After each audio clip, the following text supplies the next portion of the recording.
Hi, and welcome back to the Self-Actualization in the Age of Crisis chapter summary series. I'm your host, Ron Rivers, and today we're going to be discussing Chapter 3, the 8 Dignities.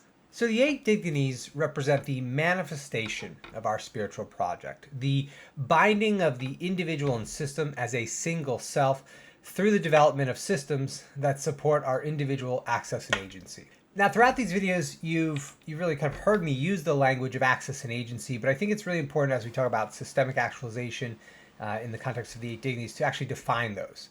So we can define access as the ability to leverage the resources necessary to individually actualize.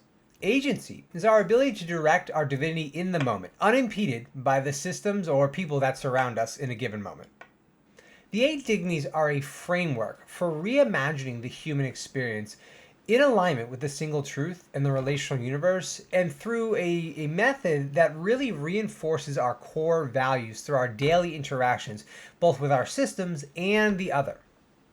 I want to emphasize from the start that this entire chapter and all these subsections are not about blueprints, and the text does dive deep into a wide variety of potential blueprints because many of the solutions already exist.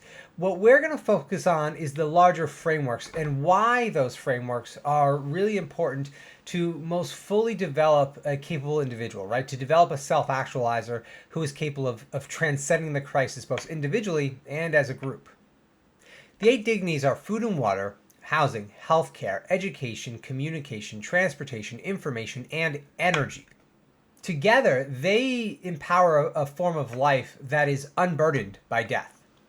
I want to emphasize too from the start that these are not utopian, and the goal is not utopia, but rather they're just more advanced forms of legal technologies and coordination mechanisms that presently we do not inhabit. Now, when we think of the 8 dignities to the context of global public works, we organize each of the 8 dignities through DAOs, right? Decentralized autonomous organizations that are essentially independent of any specific nation state or syndicate. The idea, and I really want to emphasize about these kind of global public works, is to create a floor for humanity, the individual, to stand on. That is unimpedable by ill actors, politicos, etc., for no other reason than to switch the wealth of society to be a societal wealth instead of our present format, which is dynastic wealth.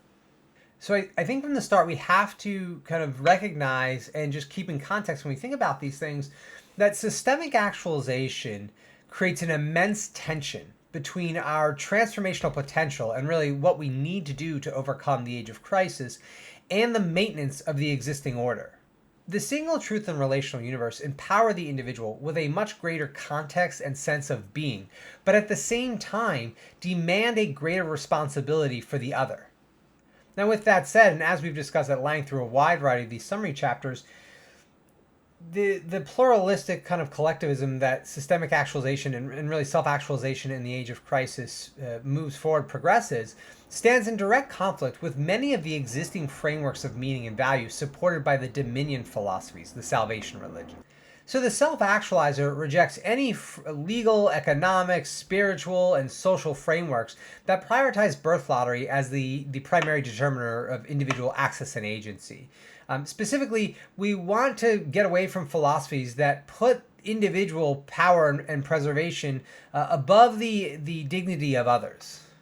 These philosophies have no legitimacy in the face of the age of crisis, okay? Because they are the very reason we are here, and they are the status quo. So should we maintain our existing trajectory, it will only get worse. Now, with that said, we should expect a wide degree of resistance as we move forward with this spiritual systemic project. It will not be easy. There are many vested interests who will seek to maintain their power, both political, corporate, and corpo-religious.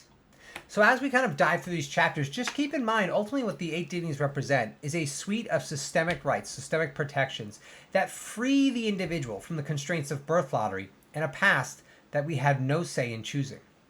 Now, one other final thing I want to reference, the 8 dignities is a pretty robust chapter in the book, and it creates a lot of systemic examples that we can use. So if this is of interest to you, I would strongly recommend checking out the audiobook or reading the actual text. These summaries are not going to do it justice.